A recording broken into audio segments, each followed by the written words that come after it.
Here comes Dan Man with positive vibrations. Here comes Dan Man with positive vibrations. Here comes Dan Man with positive vibrations. Oh.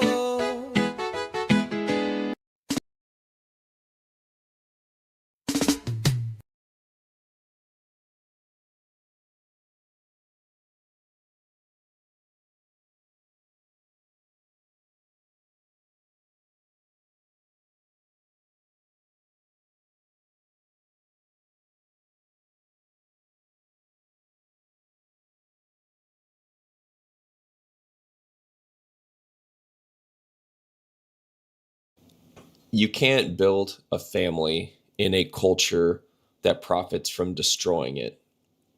And somehow deep down, every man already knows that. He feels it in the silence after a court hearing. He feels it in the empty apartment with the half-built crib. He feels it when he looks at pictures of his child he didn't get to take. There's this haunting awareness now that what used to be sacred has been converted into currency. Marriage, parenthood, family, these aren't sanctuaries anymore, they're markets. And the people who control those markets have no incentive to see you succeed. They make money off of your pain. They profit when you fail. They not only survive, but they thrive off of your collapse. Because a stable man doesn't need much. But a broken man, he'll spend everything he has trying to feel whole again. And let's talk about what this really is. It's not a system. It's an industry. Family court isn't about families. It's about funding. Title 4D of the Social Security Act literally rewards states for collecting child support. For every dollar collected, they get reimbursed by the federal government. For every dollar they get kickbacks from the federal government. The more they collect, the more they get.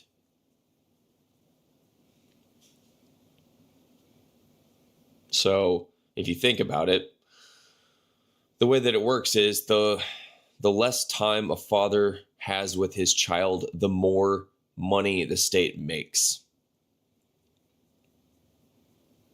That's how it works. The more conflict there is, the more hours lawyers bill. The more supervision, the more evaluators get paid. It's not a mistake, it's a model. It's a business model. They've built a machine that needs broken homes to survive.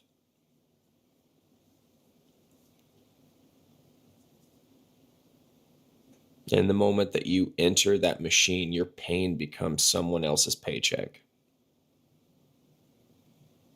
That's why reform will never fix it.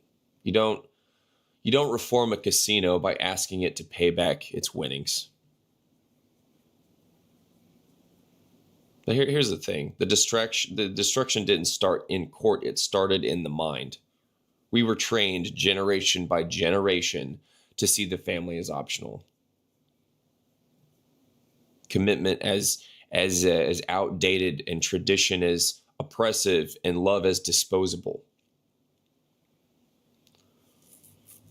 Every show, every ad, every song, every movie, it all glorifies freedom through detachment. But that kind of freedom isn't freedom. It's consumerism disguised as liberation. Because when you detach people from each other. You attach them to systems, to subscriptions, to governments, to markets. You can't sell to families who take care of each other. You sell to individuals who feel alone. And when you look around, you realize loneliness isn't an accident. It's the new economy.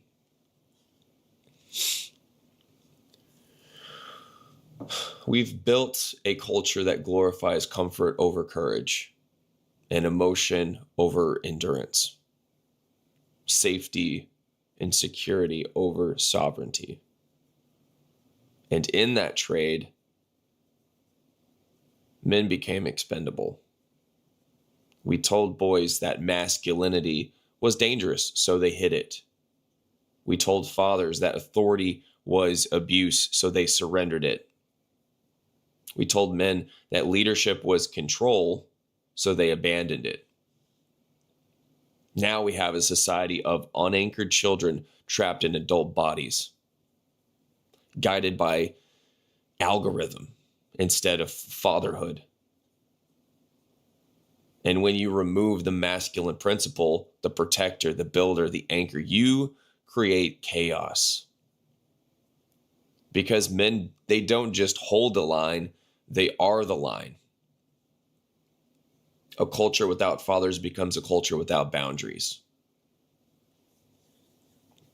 And a culture without boundaries becomes a marketplace of emotion. That's how we got here. Through erosion, through the slow rot of conviction replaced by compliance. And there is a deeper layer to all of this, beyond laws and beyond politics. It's existential. When you destroy the family, you destroy meaning. Because the family is the smallest unit of civilization. The first structure where sacrifice, responsibility, and love actually coexist. Without that, you have no initiation into adulthood. You have no hierarchy of values. No reason to suffer nobly. And whenever suffering loses meaning, nihilism fills the void. Look around, you can feel it. People don't believe in anything anymore. Not in love, not in truth, not even in themselves. We replaced wisdom with information. Virtue with branding. And purpose with distraction. You can't build families in that soil. It's infertile. It's radioactive. So what's a man supposed to do? He's told to marry, to build, to provide. But every institution that once honored that now punishes it. He's told to risk everything for love, but love is now a legal contract he can't afford to lose. He's told to protect his family, but the state can strip that family from him in a single ruling. He's told to be there for his child, but only on the days someone else allows. And when he breaks, society doesn't care. Society doesn't help. It mocks him. When he cries, it laughs. When he speaks, it censors. We've made the pain of fatherhood invisible because acknowledging it would expose the machinery. So when men suffer quietly, they adapt, they survive, but they don't trust anymore. And that's the tragedy. Not that men have stopped loving, but that they've learned love is the easiest way to lose everything. It's just realism. Now they call this progress. More freedom, more rights, more choice. But freedom without foundation is just chaos wearing a crown.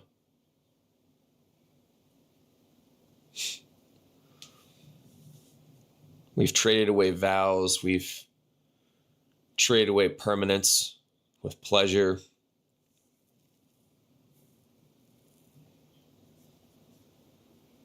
And our society calls it progress and empowerment while we watch civilization unravel.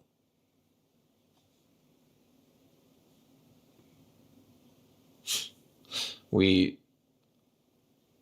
celebrating disconnection, amplifying things like self-love, which is just self-worship, the worship of autonomy over belonging, of feeling over truth. And that's just what makes it unsustainable for the human race. Because no species can survive if it hates the conditions that make life possible. Family, structure, continuity.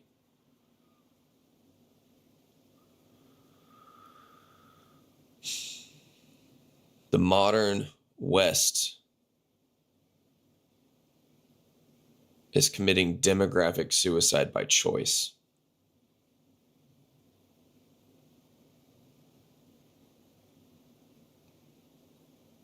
Not just through war or famine, but through ideology.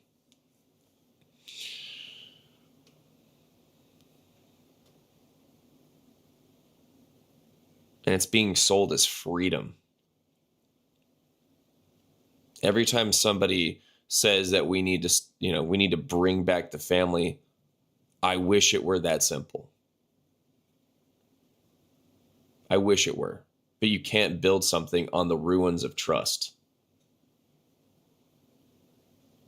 You cannot ask men to invest their lives, their money, their sanity into a system that's designed to extract it.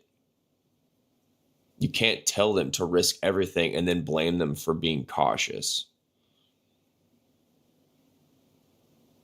We used to call the man who provided and protected a hero. We don't anymore. Now he's a liability, a walking lawsuit, a future defendant or plaintiff.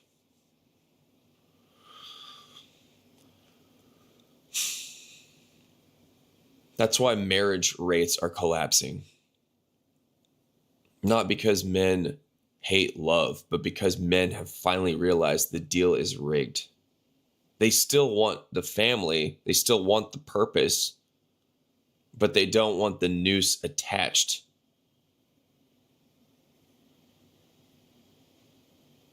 There's no cowardice in that. That's wisdom born from pain and discernment. The road we're on leads somewhere, and it sure as hell isn't peace. It's sterility. It's isolation. A civilization that forgets how to reproduce, not because it can't, but because it no longer sees the point. We're not facing extinction through violence. We're facing extinction through apathy. When the cost of love becomes higher than the reward, people stop loving. When the risk of family outweighs the reward of connection, people stop building. And when men stop believing it's possible to protect what they build, they stop trying altogether. That's where we are. And that's why it's reckless to tell men to just man up and get married. Because what they're really being told is walk willingly into a system designed to break you and call it noble. You're asking them to march into the slaughterhouse. We don't have manhood, we have martyrdom. And yes, we need families. Civilization depends on it.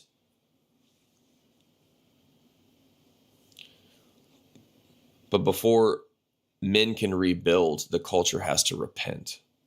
It has to stop profiting from their pain.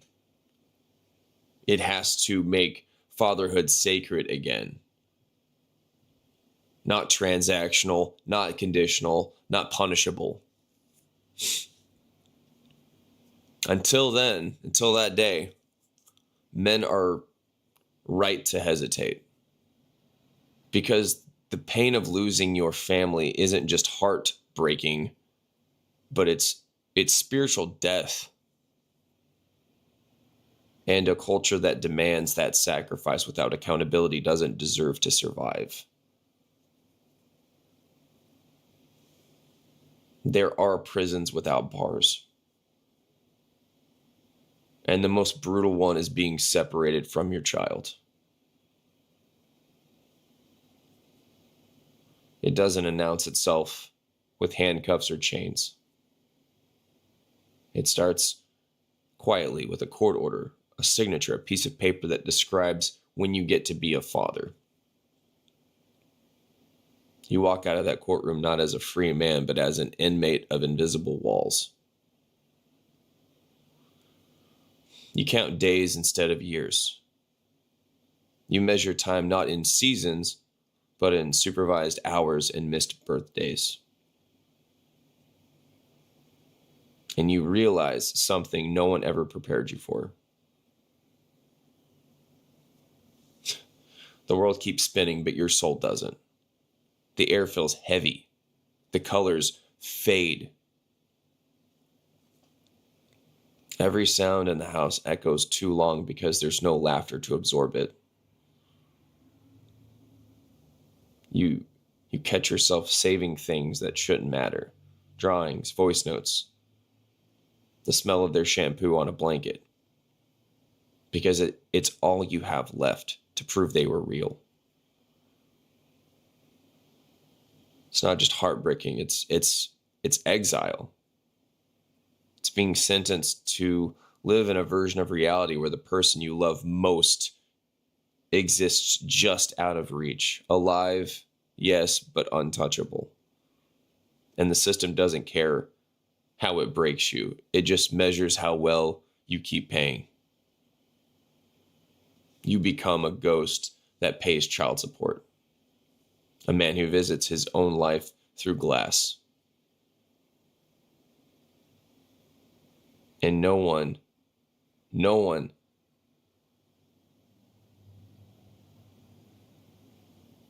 tells you that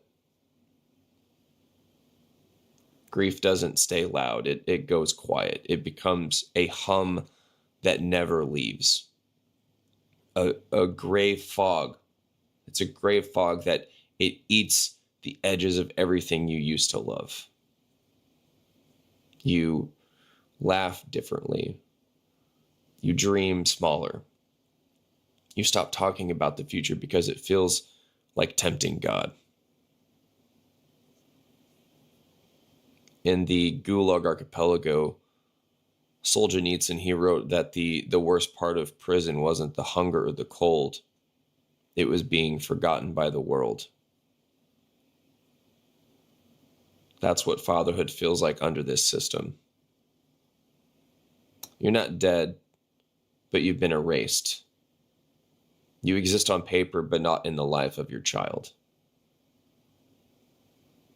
And every day that you survive it, the culture calls it co-parenting. But there's nothing co about it. It's state-enforced isolation dressed up as equality. Men break in different ways here. Some drink, some disappear, some stop believing in anything. But the ones who endure, they become something else. They stop chasing justice in the courtroom and start finding it in their own transformation. Because once you've walked through this kind of hell, you see the whole world differently. You see who profits from your silence. You see who gets paid when you cry. You see how the machine feeds off your fatherhood and calls it progress. That's the real gulag. Not the loss itself, but the conditions to accept it as normal. The expectation that a man should be grateful for partial custody. That he should smile through his own execution and call it healing.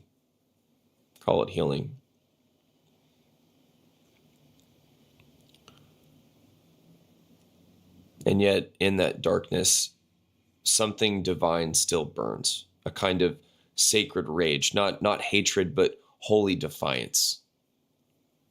The refusal to let the system define what kind of father you are in your soul. Because even if they take your time, they can't take the truth that you know. Even if they weaponize love, they can't erase the blood bond that connects you to your child. And yes, they can exile you from their world, but not from their memory. If you keep showing up in every way you can. You may never be free in the eyes of the court, but your son will grow up and see who fought for him and who used him. And that moment of recognition will be worth more than every dollar this machine ever stole. There comes a point when a man stops waiting for the system to set him free. He realizes that no one is coming. No lawyer, no judge, no evaluator will ever hand him his soul back. He has to take it. That's the moment fatherhood stops being biological and becomes spiritual. Because when the world strips you of your child, it's not just stealing a relationship, it's stealing your reflection. It's trying to erase the proof that you ever mattered. The only way to survive that kind of erasure is to become undeniable. You stop fighting to be seen by the court and start fighting to be remembered by your child. Not through permission slips and parenting schedules, but through the man you become in the dark. You start building discipline out of despair. You turn heartbreak into muscle. You forge your pain into something the system can't monetize. Integrity. And that's where the resurrection begins, because every man who's been through this knows there's a version of you that dies when you lose your family. And there's another version buried underneath the rubble that only rises after. That version doesn't live for validation anymore. He doesn't beg for fairness. He doesn't need to be believed. He just moves through the world with the quiet power of someone who has seen hell, seen it, and refused to stay. He doesn't chase happiness. He builds meaning. He doesn't look for peace. He creates it. He doesn't ask for closure. He becomes it. And while the rest of the world scrolls through distractions, he's out there doing what men have always done when civilization rots. He rebuilds. One act of strength, one act of love, one act of truth at a time. And it's not for applause and it's not for followers, but because that's what fathers do, even when no one's watching. That's the paradox the system can't calculate. You can strip a man of his rights, but you can't strip him of his nature. Fatherhood isn't a weekend schedule, it's an essence. It's the soul of order itself. And when it reawakens, civilization shifts. So he writes, he records, he speaks, he leaves messages for his son that the algorithm can't erase. He turns his pain into signal, not noise. Because deep down he knows this fight isn't just his, it's generational. This is how the new fathers are born. Not from comfort, but from crisis. Not from permission, but from rebellion.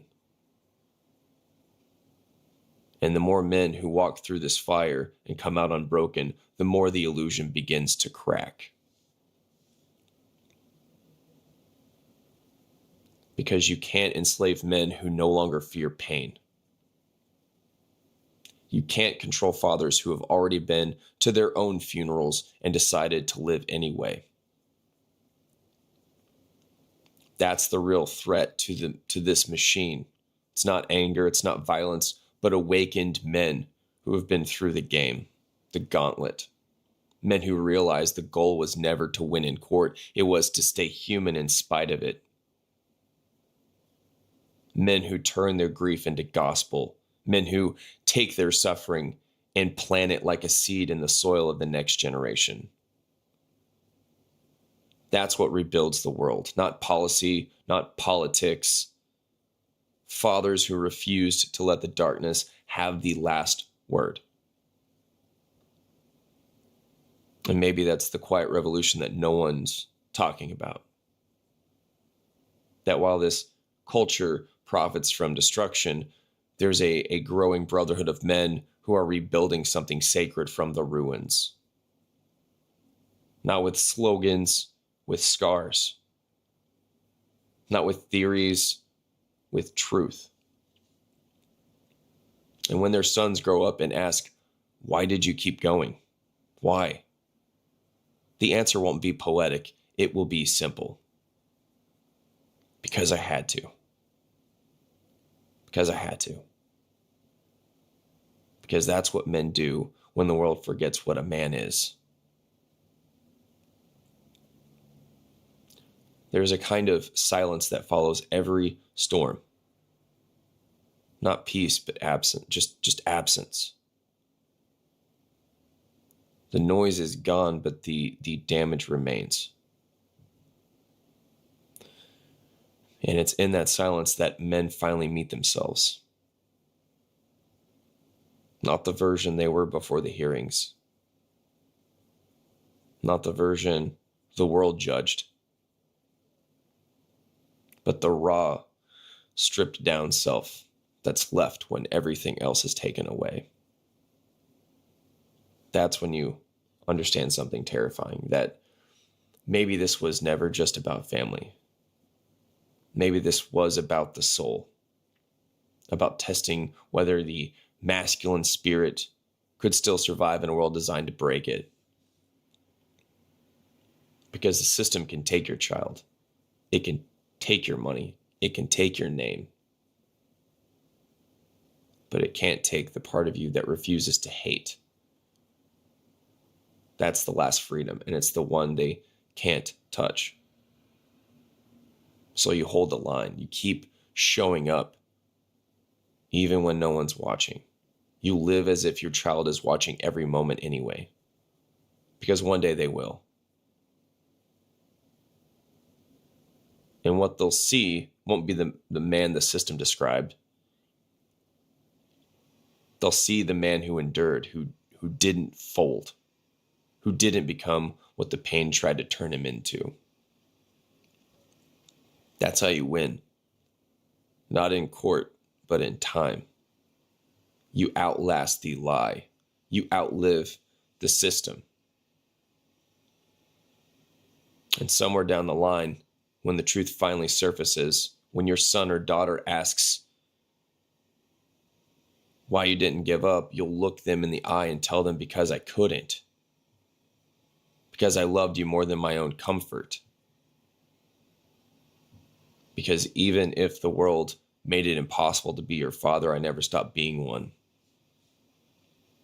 That's the quiet victory. The one the culture will never celebrate, but history will never forget. Because every civilization that's ever fallen had men like this, men who refused to surrender what was sacred, men who stayed faithful in the ruins, men who chose truth over acceptance and legacy over comfort. And maybe that's all this was ever about. Not surviving the system, but surviving it without losing your soul. Now we arrive at what's left, what still stands after everything else has been stripped away. You can't build a family in a culture that profits from destroying it, but you can still build yourself.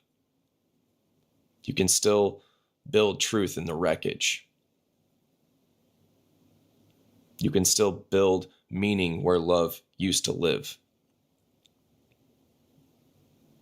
Because what they can't take, not through court orders, not through lies, not through exile,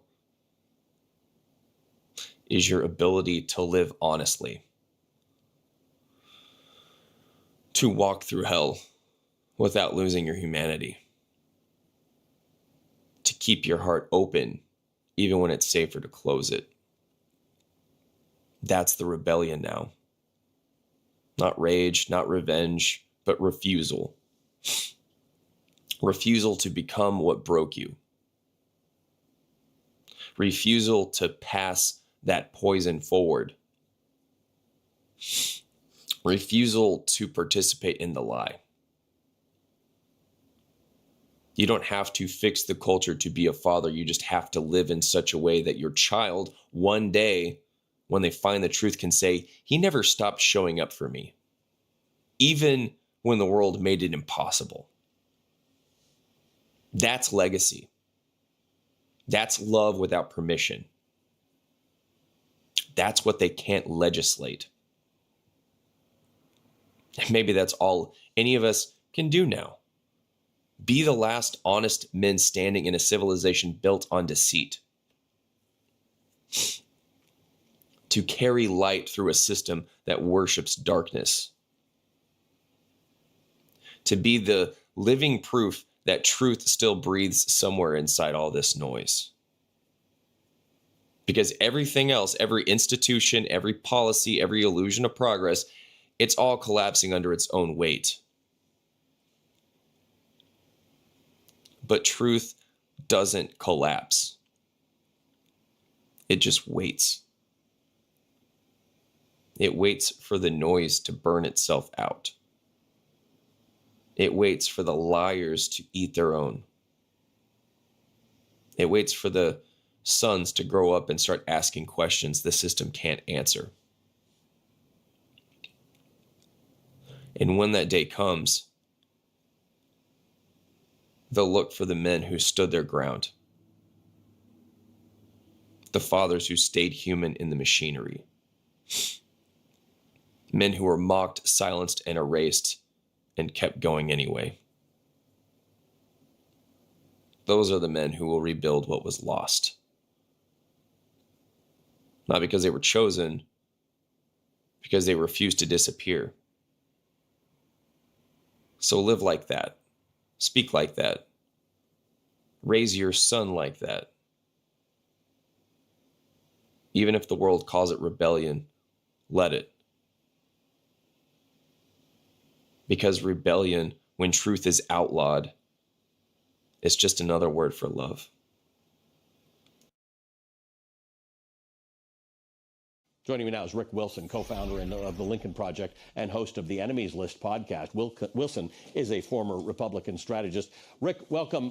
Thank you for being here. I am a little bothered. I mean, I get it. People write about it, and they're good writers, and they're making good cases. But I am a little alarmed that we're supposing that the thing that happens in the second term of a presidency is now where we are and is going to be the thing that happens. Look, I think that we have consistently underscored, in especially folks who are more of the establishment bent in Washington, they've traditionally and endlessly underscored the risk Trump poses because he does not care. He does not care about tradition, law, the long history of American peaceful transfer of power. None of that matters to him.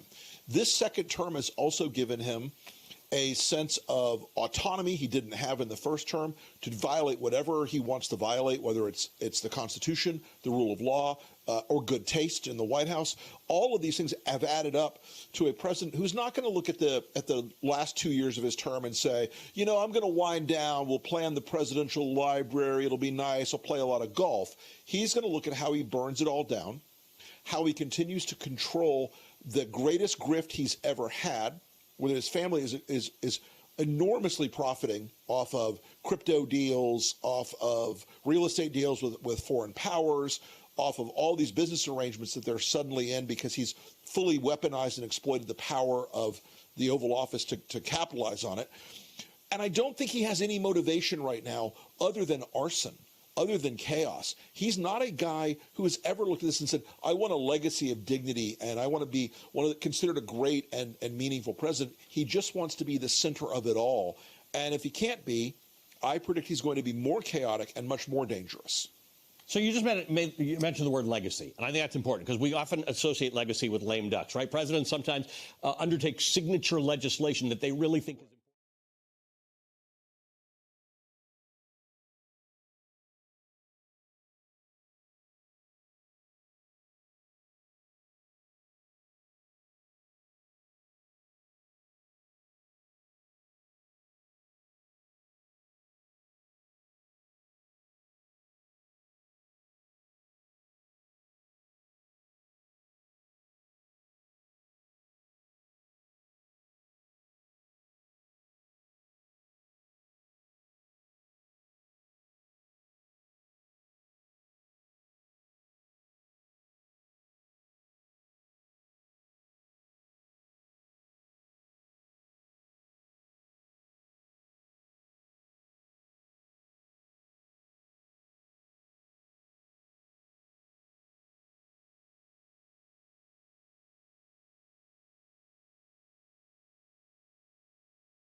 You are listening to 24/7 online radio.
You are listening to 24/7 online radio.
You are listening to 24/7 online radio.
You are listening to 24/7 online radio.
Have you ever wondered why bad people seem to be more successful than you? Do you strive to do things right? You are honest. You work hard. But those who do wrong, those who have no scruples, are the ones who prosper and do much better. Do you think that's unfair? Today I will show you the biblical truth that will change your life. Many believers are tempted to feel envy or lose patience when they see wicked people being successful. They see the cheater close good deals, the liar gets a promotion, and the one who humiliates others to get ahead lives in luxury and wealth. Those who live without principles seem to have a perfect life.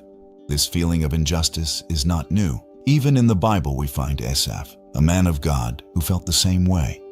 But as for me, my feet had almost slipped. I had nearly lost my foothold, for I envied the arrogant when I saw the prosperity of the wicked. They have no struggles. Their bodies are healthy and strong. They are free from common human burdens. They are not plagued by human ills. Psalm 73, verses 2 through 5. It's easy to think, what's the point of being good if it doesn't bring me anything visible? Or, would it be better to do what others do if that's where success lies? This is a dangerous path for your faith, a trap set by the enemy who seeks to lead you away from the truth and from trust in God's plan. The truth is that we only see the present, the superficial, but God sees everything, the beginning and the end of every story. We need His wisdom to understand that not everything that looks like success is a blessing. Just because it's silent doesn't mean God isn't doing anything for you. His plan is perfect, and He is working in you even when you don't notice it. God doesn't ignore what you feel. He looks directly into your heart and gives you the key to overcoming it. Be still before the Lord and wait patiently for Him. Fret not yourself over the one who prospers in his way, over the man who carries out evil devices. Psalm 37, verse 7. You must remain quiet. This doesn't mean you can't speak, but you must calm your troubled soul, quiet your spirit in the face of what bothers you, and silence the envy and doubt that make you question God. This is an invitation to inner peace, to completely trust that the Almighty is in control. It is a call to wait and believe in Him, not in the anxiety of your own thoughts, not in your own way of doing justice, and not in what others do, but in God's perfect timing and way. Those who trust in the Lord will never be put to shame. Learn from this warning. Don't get angry when you see someone prosper in their wicked ways. You must not let the success of the unjust, of those who do wrong, steal your peace, your energy, and your faith in God's purpose. Why shouldn't you get angry? Because that kind of success is temporary, deceptive, and often the beginning of their downfall. We see clear examples of this in the Bible and in real life. The Pharaoh of Egypt was rich and powerful. He seemed invincible, but his pride and stubbornness led to the total destruction of his army and his nation. His success was only the stage for God to show His power and for the Pharaoh's own destruction. Haman in the book of Esther was a man who gained much power and wealth in the Persian Empire. Full of arrogance and wickedness, he planned to attack the Jewish people. He boasted of his fortune and power, but his pride led him to fall into the same deadly trap he had planned for his enemy Mordecai. His success was his own trap. Nebuchadnezzar, king of Babylon, had the greatest empire of his time. His success and power were enormous, but his arrogance led him to say that he had achieved everything himself. God humbled him by taking away his sanity and making him live like an animal until he recognized that the Lord rules over the kingdoms of men. These are not just stories. They are eternal truths that remind us that God's justice is real, even if it doesn't always happen when we want it or in the way we expect. The Bible is clear. God opposes the proud, but gives grace to the humble. James 4:6. The wicked may succeed for a time, but their end is terrible. When we get angry about the success of the wicked, we risk our relationship with God and lose our faith. It is a trap that makes us lose the peace and happiness in our lives. Envy and worry take away your peace. They will steal the joy from your own blessings, poisoning your mind and soul with comparisons and resentment. When my heart was grieved and my spirit embittered, I was senseless and ignorant. I was a brute beast before you. Psalm 73:21-22. We cannot doubt God's justice. If we doubt what God does in plain sight, our faith weakens in what we cannot see. We cannot doubt the Lord's justice and control. If we doubt, we fall into the temptation to do wrong. We might fall into the trap of thinking that the path of the wicked is the path to success and begin to justify small bad actions, which little by little ruin our way of being and turn us away from our divine purpose. Many people, instead of focusing on what they have, on doing good and serving God, get distracted by what others are doing, looking at what bad people are doing, and wasting valuable time and energy. You may ask yourself, how can I live in peace when the wicked prosper? It's not about ignoring what's happening, but seeing it through the eyes of faith. You must completely change your way of looking at things and have constant spiritual discipline. Be still and wait with faith in God's promises. This is the first and most important step. You have to calm your mind and soul. Don't let envy and anger control you. Tell God about your frustration. Unburden yourself to Him, and He will give you the peace and rest you so badly need, because you will know that He is in control of your life. Wait for God's perfect timing and way. Patience is a divine attribute. When I tried to understand all this, it troubled me deeply till I entered the sanctuary of God. Then I understood their final destiny. Surely you place them on slippery ground. You cast them down to ruin.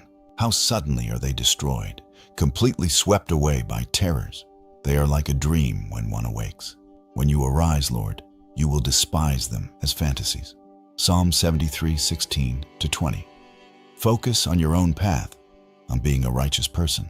Your job is not to judge the success of others, much less of the wicked, but to live in a way that pleases God and to obey His word.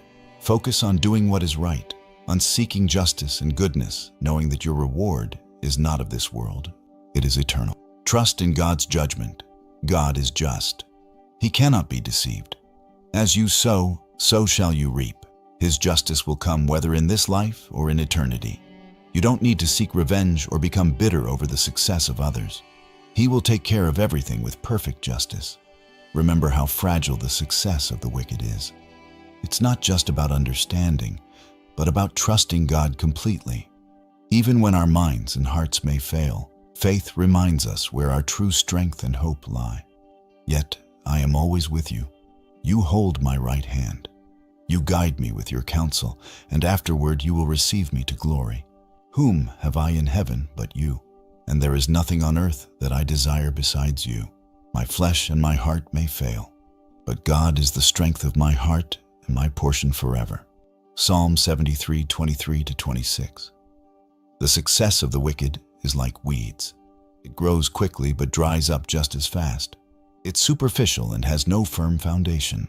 The true blessing comes from God and lasts forever. Have a grateful heart. Gratitude is a powerful medicine against envy. Be thankful for what you have. Focus on the blessings God has given you, even the smallest ones, and on the constant presence of the Lord in your life. Acknowledge that what He gives you is enough. Time is short. Don't waste your time worrying about superficial things. Don't envy the success of the wicked, because their end is sad. True success is not measured in material things, power, or fame, but in a deep and sincere relationship with God, in the peace that His presence gives, and in the security of His eternal justice. Everything else will come in addition to that. Don't be fooled by what seems easy. Don't envy what you see in this superficial world. The path of the righteous is blessed by God, even if you don't see it right away. The wicked may grow like weeds, but they will be cut down and wither away. Those who are far from you shall perish. You destroy all who are unfaithful to you. But as for me, it is good to be near God. I have made the Lord God my refuge, that I may tell of all your works. Psalm 73:27-28. You who seek God are like a tree planted by a river, whose leaves do not fall off, and everything you do will succeed, because your roots are firm. Are you willing to be still, to wait on God's word and trust completely in His justice, without envying or getting angry at the success of others? Or will you continue with a worried heart, losing the peace and blessings that those who believe in the words of the Lord with faith receive? If this message touched your heart, please subscribe and comment. I trust in God's justice. God bless you. Amen.